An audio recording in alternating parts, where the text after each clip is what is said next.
കാനഡയുടെ ആദ്യത്തെ സമഗ്രമായ ഇലക്ട്രിക് വാഹന വിതരണ ശൃംഖല സ്ഥാപിക്കുന്നതിനായി ഓന്റാരിയോയിൽ ഏകദേശം $15 ബില്യൺ ഹോണ്ട കാനഡയുടെ നിക്ഷേപ നീക്കത്തെ പ്രധാനമന്ത്രി ജസ്റ്റിൻ ട്രൂഡോയും ഓന്റാരിയോ പ്രീമിയർ ഡഗ് ഫോർഡും സ്വാഗതം ചെയ്തു. ഓന്റാരിയോയിൽ പുതിയ 4 നിർമ്മാണ പ്ലാന്റുകളും നൂതനവും ലോകോത്തരവുമായ ഇലക്ട്രിക് വെഹിക്കിൾ അസംബ്ലി പ്ലാന്റും നിർമ്മിക്കുമെന്നും ഹോണ്ട കാനഡ അറിയിച്ചു.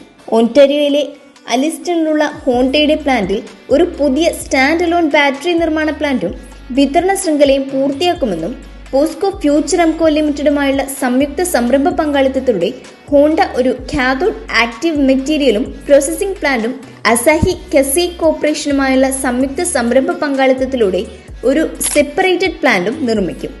2028 പൂർണ്ണമായും പ്രവർത്തനക്ഷമമായാൽ ഈ പുതിയ അസംബ്ലി പ്ലാന്റിൽ പ്രതിവർഷം ഏകദേശം 2,40,000 വാഹനങ്ങൾ വരെ നിർമ്മിക്കുമെന്നും ഹോണ്ട കാനഡയുടെ വക്താവ് അറിയിച്ചു.